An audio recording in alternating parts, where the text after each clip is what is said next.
Good day, the esteemed followers of this educative channel. As you all know that this channel is basically for literature in English, where we discuss the art and science of literature in English. Today, we are going to introduce ourselves to literature, basically, in which we shall discuss the definition of literature, as well as the advantages and the functions of literature.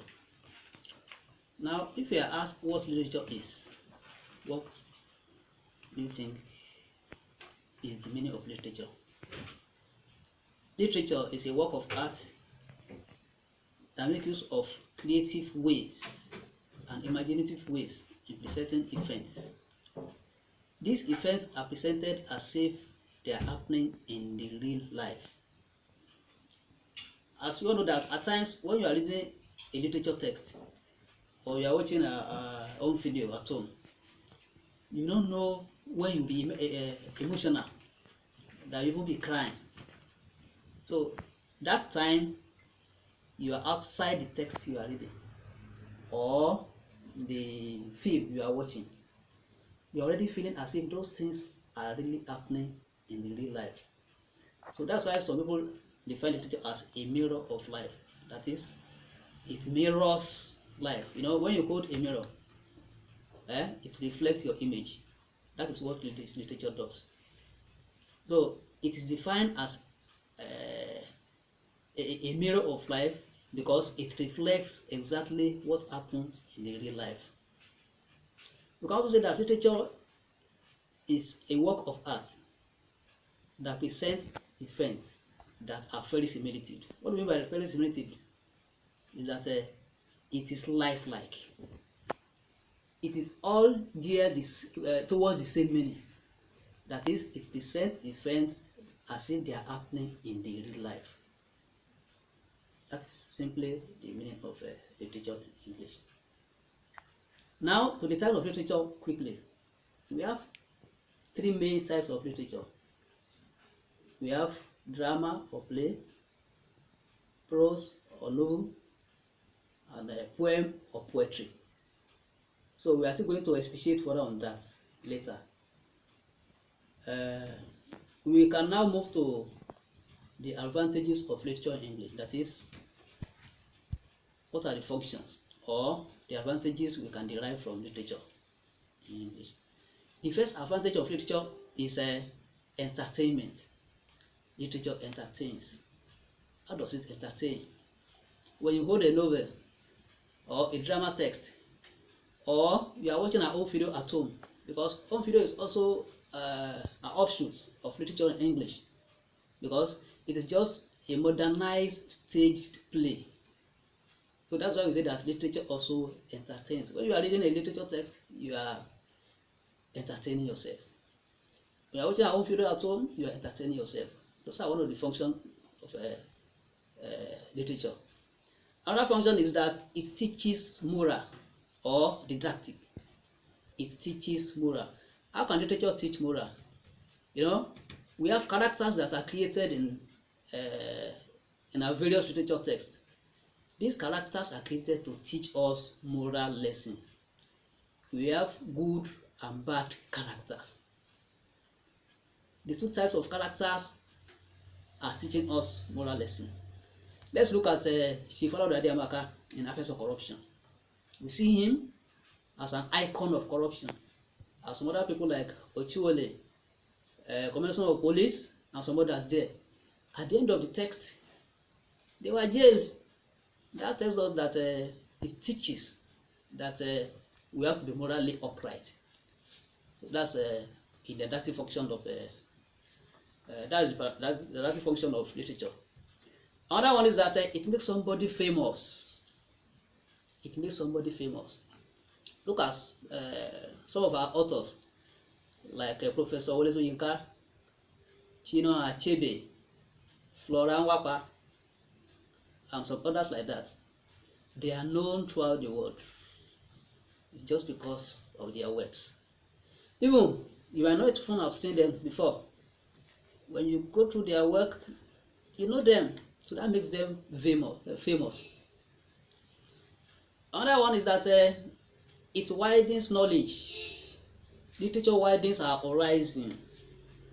For example, now you can be maybe you are a art student. If you lay your hand on any literature text that discusses science, technology, journalism, you have a sort of knowledge about those topics. And also, it is not compulsory that you must know about somewhere before. I mean that you must be in somewhere before you know about that place. If you read a literature text that discusses a particular place, you can easily know about what's happening in that place. Let's look at Faceless. The author is a Ghanaian. Most of the things that are discussed in that text are what happens in Ghana. So you don't need to be there before you know what is happening there. So it widens somebody's knowledge. You know about what is happening in another place without being there. Another function of literature or advantage of literature is that it is a source of money. How can literature be a source of money? I think this can be, maybe it can be surprising us that how can literature a subject, how can it be a source of money? It's a source of money. As a literature student, you can develop yourself, composing poems, writing plays, novel, prose, give it to your teachers to edit it for you. Before you know it, you're already a writer. You can publish such works. You publish and sell them out. Look at our people like Professor Wole Soyinka, Olarotimi, Chinua Achebe. The only industry they have is literature, and they are wealthy people. So that's why we say that literature is a source of money. Another function is that it depicts culture, especially the culture of the writer. You know about the culture of the writer when you read his or her work. Let's look at Chinua Achebe in Things Fall Apart. It discusses, in that text it depicts the culture of the Igbos, that is the people, the Igbo people. If you go through the book, you learn about their culture. Also, Professor Wole Soyinka, The Lion and the Jewel, the culture of the bride price among the Yorubas is well discussed. The importance, how important is bride price? It reflects in that drama text. Literature also teaches language. How can literature teach language? It adds to language competency by helping in vocabulary development. How can you develop your vocabulary? You are reading a literature text, it improves your spoken English.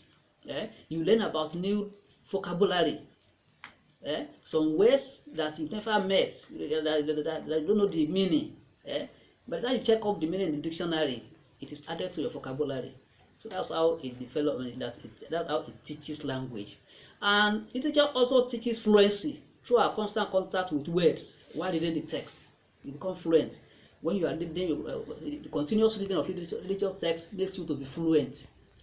It also teaches you how to listen. It teaches you how to listen. It teaches you how to read, and how to identify English vocabulary, how to pronounce them. So those are the functions and the advantages of literature in English. I think we have learned some vital things about literature today.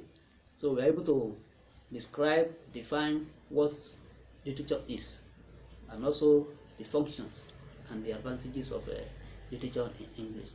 So if you have any question on this topic, you can send to my Facebook page. That is 24/7learnings.com. 24/7learnings.com is the Facebook page. If there's any question on this topic, you can send it to the page. And don't forget that I'm also on Instagram as 247learnings online, 247learnings online, and also on Twitter as 247learning online. So thanks for listening to this class.